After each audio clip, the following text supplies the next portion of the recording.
내리도록 하겠습니다. 네, 제가 열등감이 좀 없는데요, 키가 큰 분 앞에서 굉장히 열등감이 있어요. 왜 우리 부모님은 작으셨을까? 하나님께 감사하고 있습니다. 기도하고 시작하겠습니다. 하나님 감사합니다. 오늘 귀한 또 교회에 또 선교 보고할 수 있도록 은혜 주신 것 감사합니다. 시간마다 은혜를 부어 주시옵시고 선교의 도전을 받는 충만한 시간 되게 하여 주시옵소서. 예수님의 이름으로 기도드립니다. 아멘. 우리 이렇게 한번 서로 고백할까요? 잘 오셨습니다. 쳐다보지 않는 죄악을 행하지 않았으면 좋겠습니다. 쳐다보시고 이야기하세요. 사랑하는 내 아내, 사랑하는 내 남편에게 오늘 또 수요예배 잘 오셨습니다. 쳐다보시라니까요. 감사합니다. 늘 새벽마다 주일마다 목사님 말씀을 통해서 여러분 은혜 받으실 줄로 믿고요, 오늘 특별한 시간이기 때문에 선교 보고 차원에서 선교 보고를 드리고 또 비전도 나누고 또 간략하게 말씀도 잠깐 은혜를 나누는 시간을 갖도록 하겠습니다. 먼저 PPT 자료를 좀 띄워주십시오. 선교사 사역 보고 저희는 이름은 이제 이빌립 박소희인데요, 이게 선교명입니다. 이제부터 편지를 보낼 때 저는 이빌립 박소희로 계속 보낼 예정입니다. 그래서 선교지에서는 특별히 이슬람권 지역에서는 선교를 이렇게 할 때 보안상 이름을 이렇게 가명을 쓸 때가 많습니다. 그래서 저희는 수년 전부터 이빌립 박소희로 선교 편지를 보내고 있습니다. 이빌립 박소희 선교사입니다. 반갑습니다. 계속 넘겨주세요. 이걸로 제가 넘길 수 있나요? 이거는 이제 바울 선교의 로고가 되겠습니다. 어떻게 넘기면 되나요? 위에 것을 넘기나요? 이제 왼쪽은 다시 돌아가고 다시 한번 해보겠습니다. 이제 파악했습니다. 바울 선교회는 1986년도에 창립을 했습니다. 저기 왼편에 보시면 손을 이렇게 깍지를 끼고 계신, 머리가 좀 없으신 분이 있죠. 저분이 이동희 목사님이신데 전주 안디옥교회를 이제 개척하셨고 3년 뒤에 1986년도에 바울 선교회, 사단법인 바울 선교회를 창립하게 되셨습니다. 그때부터 바울 선교회가 계속적으로 사단법인 채로 계속적으로 선교 사역을 감당해 오고 있습니다. 바울 선교의 4대 기둥 가운데 첫 번째 것이 뭐냐면 믿음 선교입니다. 믿음 선교는 우리가 늘 하고 있는 거죠. 근데 저희들은 훈련할 때부터 모든 훈련 선교사님들에게 이렇게 훈련합니다. 하나님께서 여러분들을 선교사로 부르셨으니 여러분의 삶과 여러분의 재정과 여러분의 모든 사역은 책임지실 것입니다 라고 훈련을 합니다. 그래서 바울 선교는 처음부터 믿음 선교의 모토를 가지고 설립이 됐고, 또 바울 선교의 정신은 하나님 앞에서 순교사적 삶을 살겠다라는 그 정신이 포함되어 있습니다. 우리는 처음부터 남들이 가지 않는 지역에 선교사를 파송했습니다. 필리핀에도 선교사를 파송했는데 그 후에 필리핀의 많은 인프라가 구성됨으로 말미암아 중동 땅에 또 북아프리카 땅 가운데 선교사들을 재배치하는 특별한 전략 배치를 했습니다. 바울 선교는 북부 아프리카와 중동 지역에 10수년 이상을 선교사들을 배치를 해왔습니다. 그리고 전략 선교를 해왔고 선교사 케어를 통해서 하나님께 영광을 올려드리고 있습니다. 바울 선교의 정신 가운데 두 번째 기둥은 바울 선교의 7대 정신입니다. 절대 구원의 확신, 예수 믿는 사람이 선교를 할 수 있습니다. 하나님께서 부르신 사람, 선교사로 부르심의 콜링이 확실한 사람이 선교 일을 감당할 수 있습니다. 기도하는 사람이 선교사가 될 수 있습니다. 하나님 앞에 감사하며 또 절대 복종하며 절대 헌신하며 하나님께서 주신 절대 사랑의 개념 가운데 삶을 하나님께 드리는 사람이 바울 선교사로 헌신할 수가 있다는 것입니다. 바울 선교의 세 번째 기둥은 수도사적 영성입니다. 자기 부인의 삶이 바로 청빈의 삶이고요, 두 번째로는 하나님 앞에서 거룩을 추구하는 것이 순결입니다. 하나님 앞에서 절대적인 그 명령 가운데 순종하는 순명의 삶, 이 3대 가치를 하나님 앞에서 수도사적인 선교사로 우리가 자리매김하고 있습니다. 그 다음에 네 번째로는 큐티입니다. 큐티가 무엇인지 아시죠? 큐티는 경건의 시간, 하나님과 만나는 시간입니다. 새벽 기도를 통하여 하나님의 말씀을 묵상하고 또 말씀을 통해서 우리가 도전을 받기도 합니다. 또 개인적으로 하나님 앞에서 요즘은 큐티 책자들이 참 많잖아요. 생명의 삶도 있고 매일 성경도 있고, 이런 어떤 큐티 책자를 하든지 아니면 자기가 스스로 하나님 앞에 말씀을 묵상하고 기도하면서 계속적으로 우리가 큐티의 삶을 살고 있는데요, 선교사도 척박한 현장 가운데서 영적으로 살아내기 위해서는 매일매일의 삶이 영적인 전투입니다. 그래서 큐티의 생명을 걸고 있습니다. 이것이 바로 장기 선교사로 끝까지 은퇴할 때까지 하나님 앞에 영성을 유지하는 바울 선교의 마지막 어찌 보면은 결단이 되겠습니다.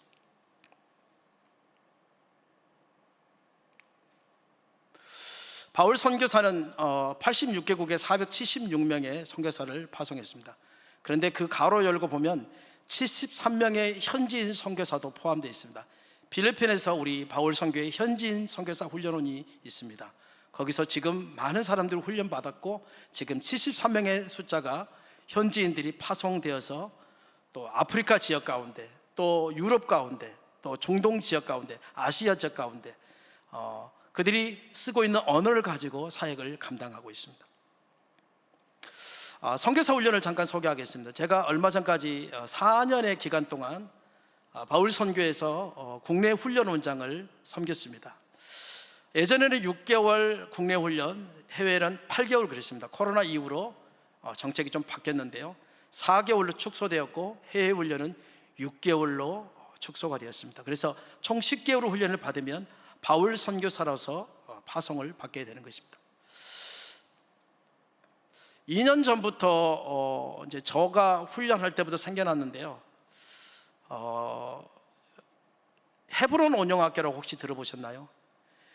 거기는 고등학교를 졸업하면 2년 동안 학생들에게 선교지에서 단기 선교를 할 수 있도록 비전을 심어줍니다. 그 헤브론 온영학교와 저희 바울 선교회가 2년 전부터 이렇게 협력 관계를 가지게 되면서 지금 3기 훈련생을 지금 준비하고 있습니다. 그래서 총 지금 8명의 숫자가 2년 단기 선교사로 지금 훈련받고 지금 현장에서 사역을 감당하고 있습니다. 혹시 교회 가운데서 동산교회 가운데서 자녀들을 2년 정도 휴학을 하든지 아니면 졸업하고 또 군대 갔다 와서 복학하기 전에 우리 자녀들을 하나님 앞에서 2년 동안 단기 선교사로 파송하고 싶다, 그런 마음이 있으시다면 바울 선교를 문의해 주시면 저희들이 잘 훈련해서 보내도록 하겠습니다. 자, 바울 선교 영상을 좀 보고 또 진행하겠습니다. 영상을 좀 틀어 주십시오.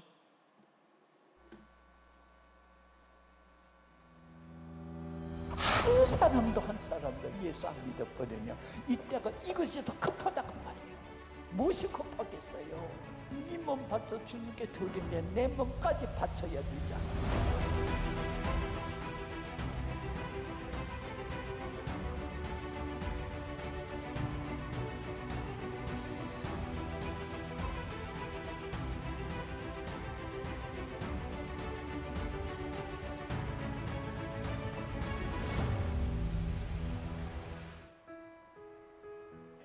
그래서 우리는 처음부터 선교사가 안 가는 곳에 다른 사람이 안 가는 곳에 간다, 그런 원칙을 세웠어요.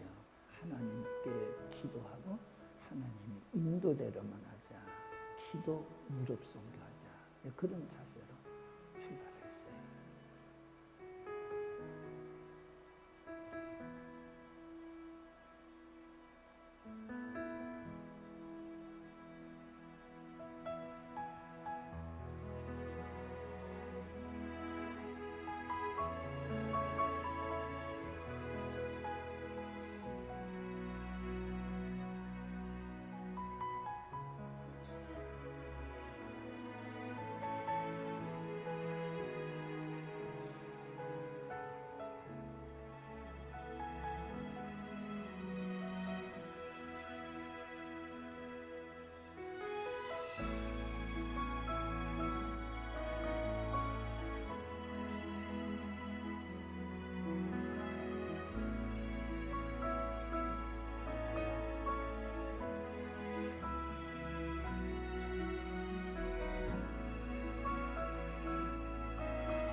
그런데 하면 되는 거예요. 그래서 지금까지 하나님이 하셨다 하는 감격 가지고 하나님께서 좀 필요한 것을 다 주셨다 행할 때 그것이 감사한 일이고 그것이 기쁜 일이고 그러죠.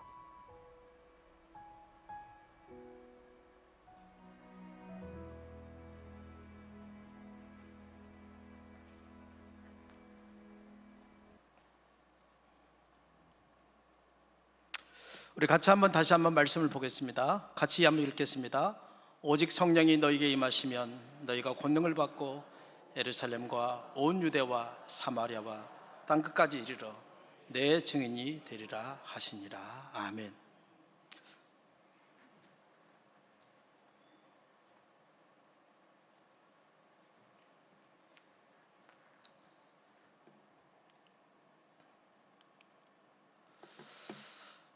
하나님 말씀 잠깐 보겠습니다.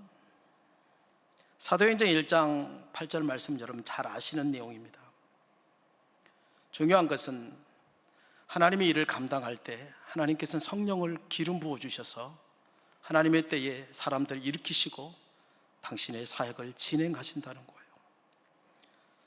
예수 그리스도를 영접한 사람은 예수의 영이 함께 있기 때문에 이미 성령 받은 줄로 믿습니다. 우리는 다 성령 받은 하나님의 자녀인 줄로 믿습니다. 이미 하나님 앞에 하나님의 자녀가 되었고 권세를 누리게 된 것이죠. 많은 그리스도인들이 성령을 체험하고 성령 안에 살아가는 것을 사모하고 살아갑니다. 예전에 보면은 영적으로 더 충만케 되기 위해서 기도원에 가시고 또 말씀 수양회도 하고 엄청나게 은혜를 사모했습니다. 지금 작금의 현실들은 예전과는 다르게 변화되고 있는 것을 봅니다. 그럼에도 불구하고 동일하게 성령께서는 2000년대 그 전에도 역사하셨고 지금 이 시대에도 성령께서는 하나님의 사람들을 촉구하시고 부르신다는 것입니다. 성령을 받은 제자들은 예수 그리스도를 3년 동안 쫓아다녔지만 그 전의 삶과는 완전 다르게 삶이 변화된 것을 우리가 보게 되는 것입니다. 첫 번째 그들이 변화된 것은 기도의 삶이 완전히 달라졌습니다. 사도행전 1장 14절 말씀에 보니까 더불어 마음을 같이하여 120명이 오로지 기도에 힘썼다라고 말씀하고 있습니다. 예루살렘을 떠나지 말고 약속하신 성령을 기다리라고 주님이 명령하셨을 때에 사람들이 한 마음 한 뜻이 돼서 기도하기에 힘썼습니다. 약속하신 성령을 사모하며 기도했던 것이죠. 그렇게 하나님 앞에 기도했을 때에 약속하신 성령이 그들 가운데 임했고 그들이 다 하나님 앞에 권능과 능력이 충만케 된 것을 보게 됐습니다. 두 번째로는 예수님의 제자들은 3년 동안 예수님과 동고동락했지만 예수님이 십자가 사건을 목격한 뒤에 다 도망갔어요. 남아있는 사람은 얼마 안 됐잖아요. 사도 요한 그리고 베드로 우리가 잘 알고 있잖아요. 멀찍이 예수님을 어찌 보면은 자기의 신변의 안전을 추구하기 위해서 뭔가 진행되는 것을 보기 위해서 멀리서 관망했던 겁쟁이 베드로, 이런 소수의 사람만 남았지 다 모든 사람들이 그 밤에 도망을 갔거든요. 그들이 도망가서 뭐 했을까요? 다락방에 들어가서 꼭꼭 숨었습니다. 아무도 그들을 찾지 못하도록 그렇게 기피했던 삶이, 그들 가운데 삶이 있었다는 것입니다. 근데 성령 받은 다음에 그들은 어떻게 됐습니까? 그들은 겁쟁이가 아니라 거리로 뛰어나갔습니다. 그리고 담대히 복음을 증거하기 시작했습니다. 예수님의 12 제자가 12명이었습니다. 다 기록이 나와 있지 않지만 얼마나 많은 사람들이 아프리카로 또 아시아로 중동으로 하나님 앞에서 복음 때문에 자기 삶을 내려놓고 순교자의 삶을 살아냈던 것입니다. 하나님 앞에 기도했던 120명의 하나님의 사람들, 이들도 성령에 충만한 사람들이 되었습니다.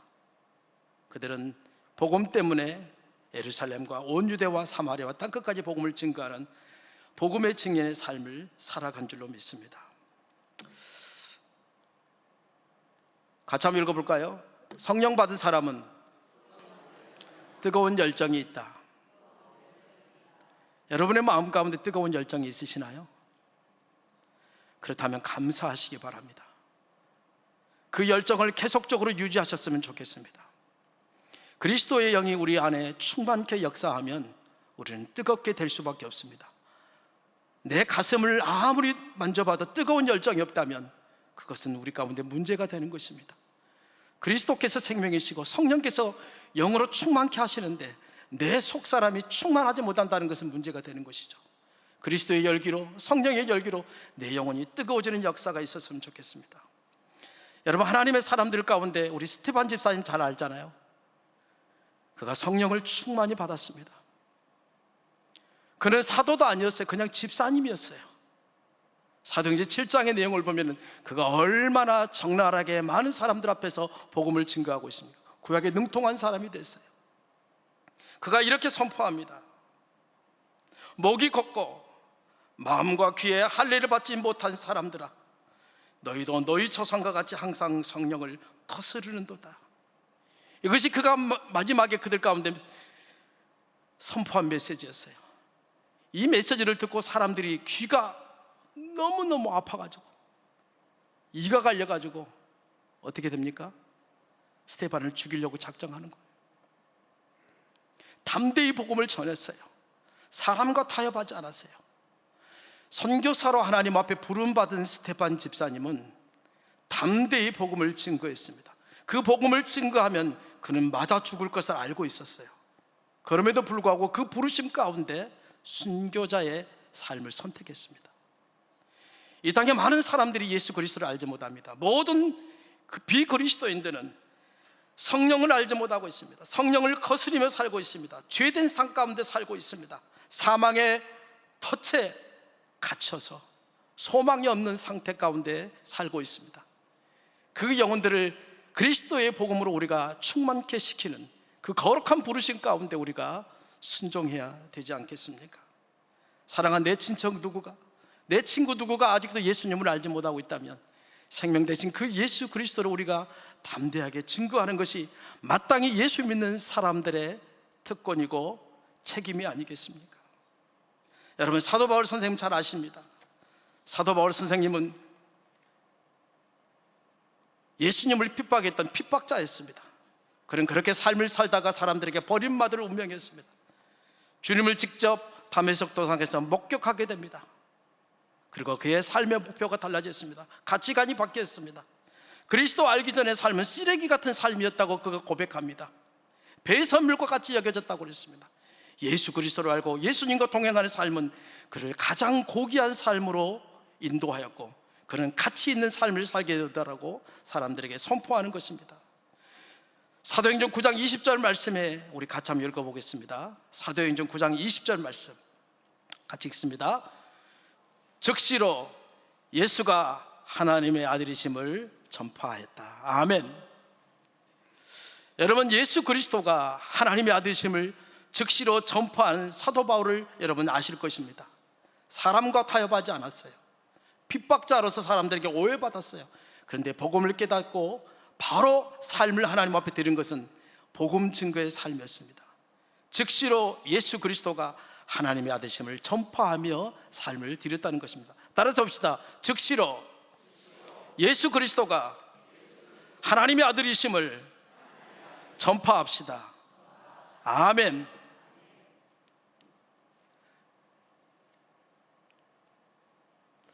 여러분, 사도행전 1장 8절 이제 결론의 말씀입니다. 사도행전 1장 8절 말씀은 우리의 삶의 목표가 되어야 될 줄로 믿습니다.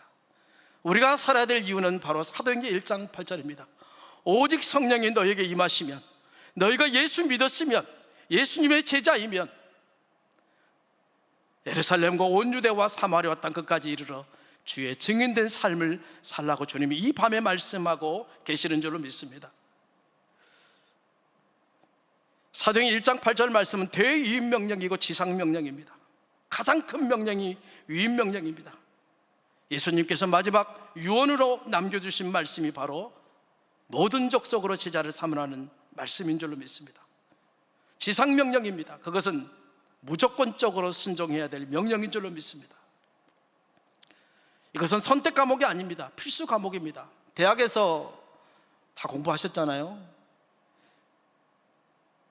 전공 필수는 꼭 공부를 해야, 학점을 이수해야 졸업할 수 있어요. 근데 가끔 교양 과목도 받을 수 있잖아요. 근데 그 과목은 1학점, 2학점일 때가 많아요. 근데 그거 나중에 학점 채우면 그거 받지 않아도 졸업할 수 있거든요. 여러분, 교회는 선교를 위해서 존재해야 될 줄로 믿습니다. 선교는 필수 과목입니다. 선택 과목이 아닙니다.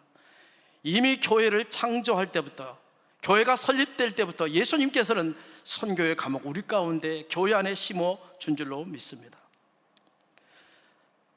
선교는 4군데 선교를 다 감당해야 될 줄로 믿습니다. 첫 번째는 예루살렘 선교입니다. 그것은 내가 사는 지역이 될 수 있습니다.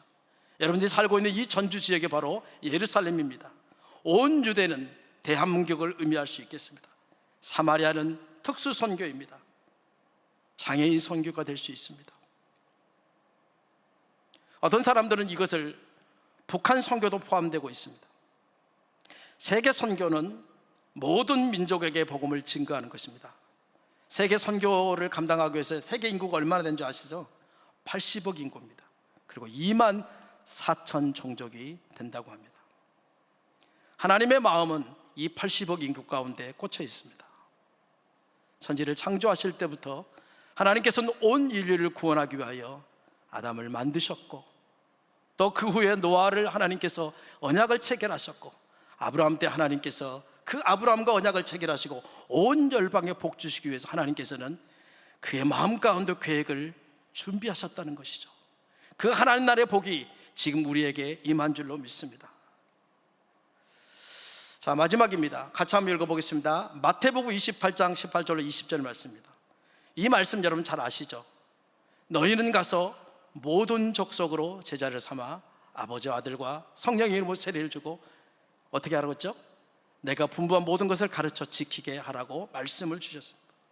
자, 우리가 첫 번째 감당할 것은 가는 것입니다. 로마서 10장 14절 말씀에 보면은 전파하는 자에 대해서 설교하고 있습니다. 여러분, 선교사가 가지 않으면은 그 부족 사람들이 어떻게 예수 그리스도의 복음을 들을 수 있겠습니까? 선교사가 가지 않으면 어떻게 이들이 구원의 예수의 복음을 듣고 구원받는 하나님의 사람이 될 수 있겠습니까? 지금도 인터넷이 안 된 데가 너무 많아요. 성경이 없는 부족들이 얼마나 많은지 몰라요.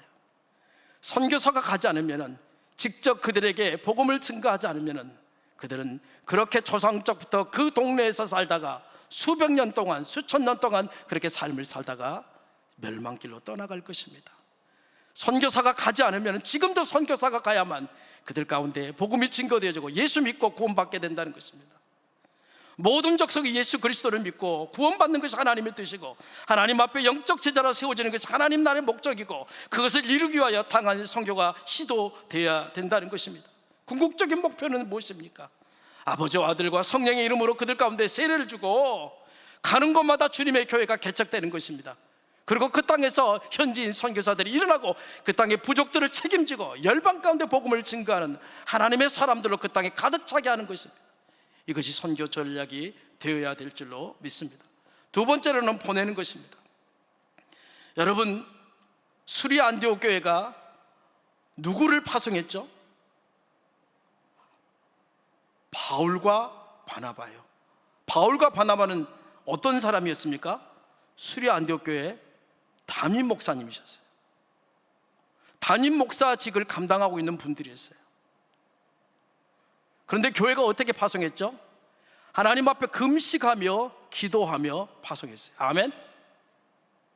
선교사가 파송받을 때 온 교회가 파송받은 줄로 믿습니다. 내가 가서 선교해야 되는데 내 대신 저 누구누구가 가는 거예요. 교회는 교회 전체가 선교사로 파송되는 줄로 믿습니다. 초대교회 수리 안디옥 교회도 하나님 앞에서 모든 교회가 선교사로 파송받고, 하나님 앞에서 그들의 은사대로 가장 적절한 하나님의 사람, 기도하는 사람, 복음에 능통한 사람 바울과 바나바를 그들이 따로 떼어서 훈련하고 파송시켰던 것처럼 지금도 이 시대에도 교회가 이 일을 감당해야 될 줄로 믿습니다. 안디옥 교인들이 다 선교사였던 것처럼 이 동산교회를 통해 하나님 앞에서 그런 선교사들이 많이 배출되기를 간절히 소원합니다. 여러분, 사도의 의미는 보내심을 받았다는 뜻이 있습니다. 근데 선교사라는 의미도 보내심을 받았다는 뜻이 있어요. 하나님 앞에서 하나님의 자녀된 사람, 예수님의 제자, 엄밀히 영적으로 따지면요, 세상 가운데 보냄을 받은 사람인 줄로 믿습니다. 아멘. 세상으로 보았는데 예수로 말미암아 구원받고 거룩하게 되어서 세상 가운데 다시 파송되어지는 사람이 예수님의 제자인 줄로 믿습니다. 그 당시 때는 사도라고 칭했던 것이죠. 지금은 그리스도 안에 있는 모든 사람은 다 하나님 앞에서 복음 증거자요 선교사가 된 줄로 믿습니다. 우리 같이 한번 외쳐볼까요? 나는 선교사다. 세 번만 외치겠습니다. 시작. 나는 선교사다. 나는 선교사다. 나는 선교사다. 아멘. 선교사가 되신 것을 축복드립니다. 자, 마지막은 어떻게 해야 될까요? 자, 따라서 해볼까요? 도우라. 여러분, 남편과 아내가 있어요. 아내가 더 힘이 세요? 남편이 더 힘이 세요? 굉장히 어려운 질문을 제가 드리는 거예요. 50 전까지는 남편이 더 힘이 세요. 50이 넘어서면 아내가 더 힘이 세집니다. 일반적인 이야기라는 거예요. 가정마다 다 달라요. 시험에 들지 않았으면 좋겠습니다. 힘이 센 사람이 힘이 센 거예요? 아니잖아요. 무슨 말을 하면 말로 이기는 사람이 힘이 센 줄로 믿습니다. 근데 50이 되면 논리가 딸려요. 대부분 남성들은. 그래서 아내가 이겨요. 동의하시는 분들은 그렇게 하시네. 일반적인 이야기를 제가 설명하는 거예요. 강한 사람이 누구를 섬길 수 있습니다. 아멘. 영적으로 마찬가지예요. 우리는 하나님 앞에 영적으로 강건해야 될 줄로 믿습니다. 성령을 충만히 받아야 될 줄로 믿습니다. 기도해야 될 줄로 믿습니다. 하나님의 비전으로 충만해야 될 줄로 믿습니다. 하나님께서 온 열방을 향한 하나님의 비전, 우리 마음 가운데 비전으로 받아야 될 줄로 믿습니다. 그런 영적인 충만함을 가진 사람이 사람들을 도울 수 있습니다. 아멘. 전주 동산교회가 온 열방을 책임지는 하나님께서 축복하시는 그 축복의 통로가 되기를 간절히 소망합니다. 여러분, 기도로 하나님 앞에 그 일을 감당할 수 있습니다. 하나님의 나라는 기도로 성취될 줄로 믿습니다. 지금도 한국교회가 기도로 버티고 있음을 믿습니다. 기도하는 사람들이 지금도 얼마나 많은지 몰라요. 그런 분들은 밖에 드러나지도 않아요. 정말 숨어서 기도 많이 합니다. 중보기도자의 삶을 하루에 몇 시간씩 기도합니다. 이렇게 뭉치를 받아들고 하나님 앞에 기도합니다. 그리고 자기가 기도했던 내용들을 사람들에게 표현하지도 않아요. 그렇게 기도하는 사람이 겸손하다는 말이에요.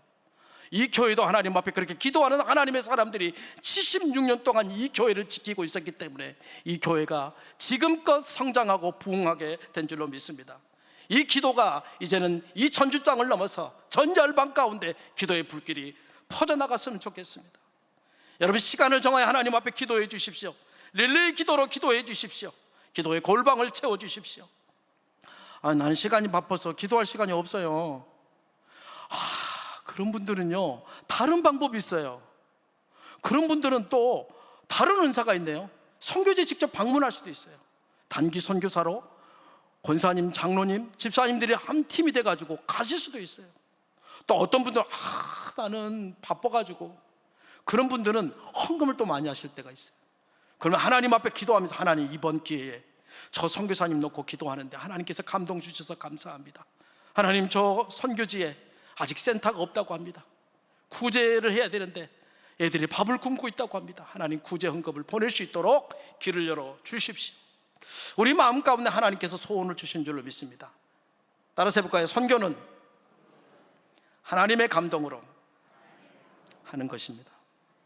선교사도 하나님의 감동으로 선교사를 하는 것처럼 선교를 돕는 것도 하나님의 감동입니다. 누군가가 여러분들에게 선교를 강요해서도 안 됩니다. 선교는 성령께서 역사하시고 성령께서 감동 주실 때에 감당하는 것인 줄로 믿습니다. 오늘 이 밤에 하나님 앞에 기도했으면 좋겠습니다. 하나님, 성령의 충만한 시간 되게 하시고 성령의 감동되는 시간이 되게 하여 주시옵소서. 저희가 이제 훈련 원장 4년을 이제 마치고요, 훈련했던 사역들을 잠깐 소개하겠습니다. 47기 선교사 2가정을 훈련했고요, 한 가정은 박선교사님 가정은 아시아로, 또 싱글 박선교사님 가정은 중동 땅으로 파송이 됐습니다. 48기 선교사님은 좀 나이가 드신 실버 선교사님들이 훈련을 받으셨어요. 바울 선교는 실버 선교사 제도가 있습니다. 나이가 55세 이상 60이 되신 분도 지원 가능합니다. 그리고 70세까지 은퇴 연령이 되기 때문에 그때까지 선교 사역을 감당할 수 있습니다. 나는 나이가 들어서 안 될 것 같은데 라고 말하시는 분들 절대 전혀 아닙니다. 하나님께서 오늘 이 밤에 감동 주시면 내일이라도 선교사 훈련에 지원하시기 바랍니다. 바울 선교회는 실버 선교사도 허입하고 있습니다. 두 가정 선교사님 훈련 받으시고 동유럽과 아프리카에 파송 받으셨습니다. 49기 선교사님 가운데 아프리카 또 동남아에 파송되었습니다. 제가 이제 저희 가정 훈련했던 사람들은 총 11명이 이렇게 훈련 받아서 이렇게 세계 열방 가운데 이렇게 배치가 되었습니다. 자, 마지막입니다. 저희가 이제 마지막 이제 훈련의 사역을 마치고 1년 안식년을 신청했습니다. 그리고 1년 안식년 후에 다시 조지아 땅으로 들어가게 되는데요. 그곳에서 사역할 비전들은 이것입니다. 중보기도 사역을 좀 더 확장해야겠다라는 생각을 했습니다. 늘 기도해왔지만 기도가 너무 중요하기 때문에 현지 목회자들 가운데 중보기도 사역이 일어났으면 좋겠다 생각을 하고 있습니다. 계속적으로 몇 년 동안 계속 기도하고 있습니다. 기도하실 때마다 조지아 땅 가운데 현지 교회 목회자들 가운데 매주 한 번씩 중보기도 모임이 일어날 수 있도록 기도를 부탁드리겠습니다. 그 다음에 현지 어린이 사역 교회 개척 아제르바이잔 영혼들을 예전에도 해왔는데요. 저희가 아제르바이잔 사역을 했기 때문에 그 땅에 들어가면 이 사역을 감당하려고 합니다. 그 다음에 현지 지도자들을 좀 훈련하려는 생각이 있습니다. 조지아 교회 가운데 또 조지아 안에도 뭐 국제교회가 많이 있는데요. 하나님께 준비시켜 주신 젊은 영혼들을 또 몇 개월 정도 훈련시켜서 그들을 또 다른 나라에 또 하나님께서 허락하신 나라에 파송하는 일을 감당하고 싶습니다. 그 다음에 현지 교회 이제 선교 동원을 하는데요. 이제 이렇게 조지아이긴 하지만 영어로도 설교를 할 수 있습니다. 또 아제르바이잔으로도 설교를 할 수 있고요. 제가 이제 조지아 말은 그렇게 잘 하지 못해요.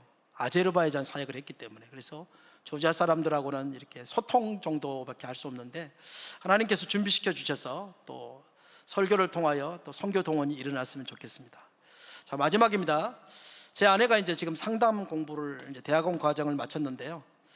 특별히 목회자들 가운데 그 사모들의 또 영적인 부분들 또 내면적인 부분들이 상처가 있는 분들이 많아요. 그래서 그들 가운데 교회를 좀 세우기 위해서는 목회자 부부가 건강하게 세워지는 것이 너무 중요한데 하나님께서 허락하신 사람들을 만나게 하셔서 개인적 상담 그리고 또 집단 상담을 통해서 또 치유가 일어났으면 좋겠습니다.